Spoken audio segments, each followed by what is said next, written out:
The silence stretched for exactly 5 seconds. 5 seconds where Lisa Thompson stood frozen at the Family Feud podium, her hand instinctively moving to her stomach as it gave a quiet rumble that the microphones didn't catch, but she felt deep in her bones. 5 seconds where she calculated how to answer a question about what's always in your refrigerator when the truth was too shameful to say on national television. The question should have been simple. Name something that's always in your refrigerator. Most people would say milk, leftovers, condiments, or eggs. Easy answers that would keep the game moving and her family's hopes alive for the $20,000 prize that could change everything. But Lisa Thompson couldn't bring herself to lie, and she couldn't bear to tell the truth. Because the truth was that her refrigerator had been empty for 3 days. It was Thursday afternoon at the Family Feud studios in Atlanta, and the energy was electric as always. The Thompson family had driven 16 hours from Little Rock, Arkansas, in a 2008 Honda Civic that leaked oil and had no air conditioning. Lisa had spent her last $40 on gas to get here, because this game show represented the only chance she had to keep her family from losing everything. Lisa Thompson, 34, looked like she was trying too hard to appear put together. Her dress was clean but clearly from a discount store, chosen more for coverage than style. Her makeup was carefully applied but couldn't quite hide the dark circles under her eyes. The kind that come from working 2 part-time jobs and still lying awake at night wondering how you're going to feed your children tomorrow. What the audience didn't know, what the cameras couldn't see, was that Lisa was exactly 3 days away from eviction. 3 days away from homelessness. 3 days away from having to tell her children that despite working 60 hours a week at a diner and a gas station, she couldn't make ends meet in an economy that seemed designed to keep single mothers underwater. The Thompson family had been energetic through the first 4 rounds, but their enthusiasm felt forced, desperate. Lisa's 3 children, Emma, 12, Tyler, 9, and little Madison, 6, sat in the audience wearing their best clothes, which were hand-me-downs from church donation bins. They cheered for every answer, celebrated every point, because they understood in the way children do, that this game show wasn't just entertainment for their family, it was survival. During family introductions, Steve had been charmed by their story, though he'd only heard the sanitized version. Lisa had introduced herself as a restaurant worker, and her brother Mark as between jobs. Her sister Jennifer was helping with childcare, and Jennifer's husband David was looking for opportunities. What Steve didn't know was that this family represented 4 adults who collectively worked 5 part-time jobs and still couldn't afford basic necessities. "Now Lisa," Steve had said during the opening segment, "tell me about your family. Y'all seem really close." "We are," Lisa had replied, forcing brightness into her voice. "We stick together no matter what. That's what family does." "That's beautiful," Steve had said, and he meant it. There was something about the Thompson family's dynamic that felt genuine despite their obvious nervousness. "And those 3 beautiful children in the audience, are those yours?" "Yes, sir," Lisa had said, her voice carrying the first note of genuine pride all day. "Emma, Tyler, and Madison. They're my whole world." What she didn't say was that Emma had been asking for weeks why there was never any food in the house, that Tyler had started hoarding crackers from school lunch, and that Madison had stopped asking for snacks because she'd learned that asking made mommy cry. Now, in the final round, with the score close and their family's financial future hanging in the balance, Steve was asking the question that would determine whether they went home with $20,000 or with nothing at all. But he'd inadvertently chosen the one question that would force Lisa to confront the shame she'd been hiding from everyone, including herself. "Lisa," Steve said, his voice carrying the familiar energy of the show, "for 43 points, and the win, name something that's always in your refrigerator." The studio was buzzing with anticipation. This should have been straightforward: milk, eggs, butter, leftovers. Any basic household staple would likely be on the board, and could secure the victory that would change the Thompson family's life. But Lisa stood paralyzed at that podium, her mind racing through the events of the past week. The electric bill that forced her to choose between electricity and groceries. The car repair that ate her grocery money. The daycare payment that couldn't wait. The slow realization that she was drowning despite working every hour she could find. 3 days ago, she'd fed the children the last of the peanut butter on the last slices of bread. Since then, they'd been surviving on free breakfast and lunch at school for the older kids, and whatever samples they could find at the grocery store for Madison. Lisa herself hadn't eaten a real meal in those 3 days, telling herself that coffee from the gas station where she worked counted as breakfast. "Lisa?" Steve prompted gently, noticing her hesitation. "You okay, sweetheart?" The kindness in his voice almost broke her. For months, she'd been surrounded by people who saw her situation as a moral failing. Landlords, bill collectors, even well-meaning relatives who offered advice instead of help. But Steve's tone carried no judgment, just concern. Lisa looked at her children in the audience. Emma was watching with the intensity of a 12-year-old who understood too much about adult problems. Tyler was fidgeting with nervous energy. Madison was smiling and waving, blissfully unaware that this moment could determine whether they had a place to sleep next week. Behind the scenes, Lisa made a decision that would define this moment forever. "Steve," Lisa said, her voice smaller than it had been all day, "can I be honest with you?" Something in her tone made Steve abandon his position behind his podium and walk closer to her. The audience fell quieter, sensing a shift in the energy of the room. "Of course," Steve said, his voice gentle. "What's on your mind?" Lisa looked at the floor, then back at Steve, then at her children again.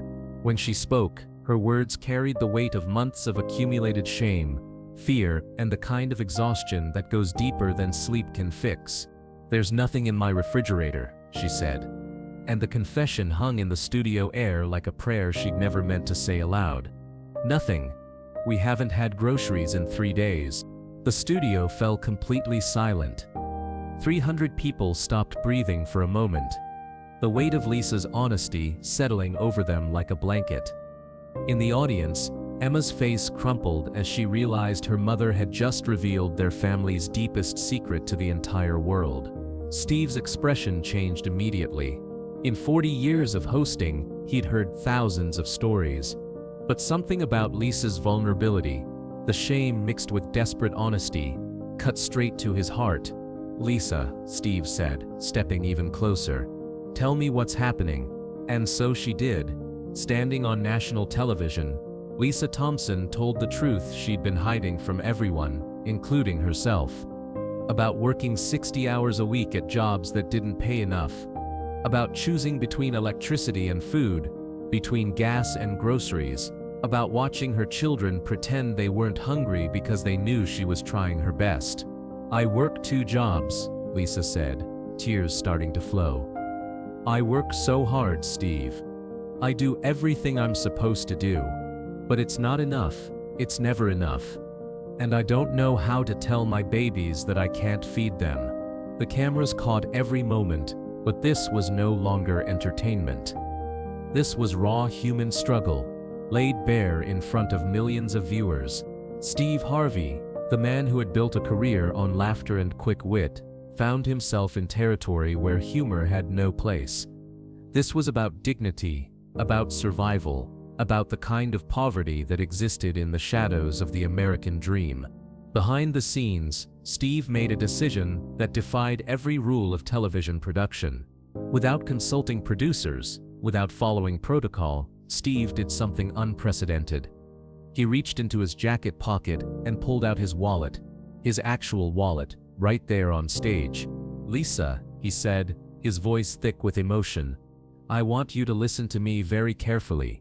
You are not a failure, you are not broken, you are a mother doing everything humanly possible to take care of her children." He opened his wallet and pulled out his credit card, not a prop, not a game show prize, but his personal American Express card. "Here's what we're going to do," Steve announced, holding up the card for the entire studio to see. "After this show, you and your children are going grocery shopping. On me, you're going to fill that cart with everything you need and everything you want. You're going to remember what it feels like to not worry about the price of milk." The audience began to react, but Steve raised his hand to quiet them. He wasn't finished. But more than that, Steve continued. I want you to understand something. You just showed this entire studio something about real courage, real honesty. You could have lied. You could have said milk or eggs, and maybe won the game. Instead, you told the truth, even when the truth was hard. Lisa was crying openly now, but her tears were different. They weren't tears of shame anymore. They were tears of relief. The relief of finally being seen, being heard, being understood instead of judged. Steve, I can't accept, Lisa began, but Steve cut her off gently. You're not accepting charity, he said firmly. You're accepting what every parent deserves. The ability to feed their children without shame, without sacrifice, without having to choose between basic necessities. But this is the moment no one in the studio, and no one watching at home, ever saw coming. Steve turned to address the entire studio, his voice carrying a gravity that transformed the space from entertainment venue to something sacred. Ladies and gentlemen, he announced, I want everyone in this audience to understand something. Lisa Thompson works 60 hours a week and can't afford groceries. That's not a personal failing, that's a system failing. He paused, letting that sink in. But today, we're not going to talk about systems. Today, we're going to talk about solutions. Lisa, I want you to know that you're not alone in this fight. Steve reached into his other pocket and pulled out his cell phone. Right there on stage, in front of 300 people, he began making a call. Marcus, Steve said into the phone, clearly reaching someone he knew well, I need you to do something for me. I'm standing here with a woman who embodies everything we should admire about American workers, and she needs help. The conversation was brief, but intense. When Steve hung up, he turned back to Lisa with a smile that was part relief, part excitement. Lisa, he said, that was Marcus, who runs my foundation. Starting Monday, you're going to have a new job. Full-time, with benefits, with a salary that lets you feed your children and pay your rent without choosing between them. The studio erupted, but Steve still wasn't finished. And Lisa, he continued, I want you to know something else. Your children just watched their mother do something incredibly brave. They watched her tell the truth when lying would have been easier. They watched her ask for help when she needed it. That's not weakness, that's strength. Lisa could barely speak through her tears, but she managed to whisper, thank you. No, Steve said firmly. Thank you for reminding all of us what real courage looks like. As the cameras finally stopped rolling and the audience began to file out, something beautiful unfolded. People approached Lisa not with pity, but with respect. Other single mothers shared their own stories of struggle. Families offered support, contact information, friendship. But perhaps the most meaningful moment came from her children. Emma, Tyler, and Madison rushed from the audience to embrace their mother. Not the woman who had just revealed their poverty to the world, but the mother who had just shown them that it's okay to ask for help, okay to tell the truth, okay to be vulnerable.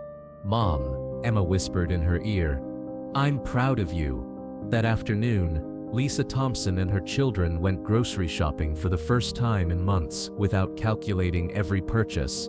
They filled their cart with fresh fruit, real milk, meat for dinner, and yes, ice cream for dessert. Madison kept asking if they could really buy everything they wanted, and Lisa kept saying yes, tears streaming down her face in the cereal aisle.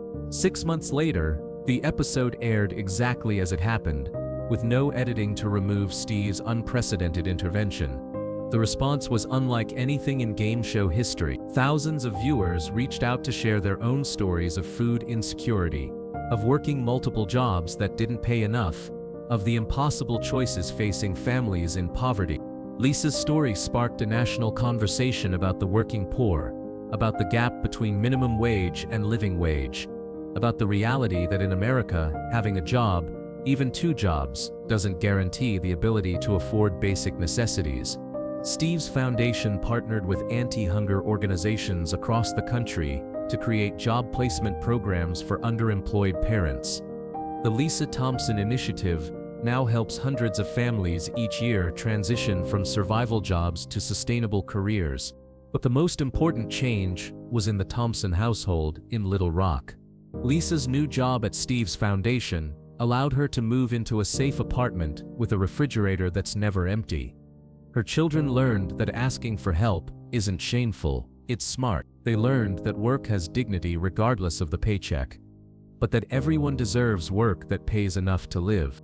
Lisa still has Steve's credit card receipt from that grocery shopping trip, framed in her kitchen next to a photo of her children. But more importantly, she has the memory of the moment when someone saw her struggle and responded not with judgment, but with solutions. The question that terrified Lisa, "Name something that's always in your refrigerator," became the question that saved her family. Because sometimes the most powerful thing you can do is tell the truth about your struggle, even when the truth is hard to say and harder to hear. The single mother's empty fridge became a symbol of the hidden hunger that exists in working families across America. But more than that, it became a reminder that dignity isn't diminished by struggle, that courage sometimes looks like admitting you need help, and that the most important things we can put in our refrigerators aren't food items. They're hope, community, and the knowledge that we don't have to face our hungers alone.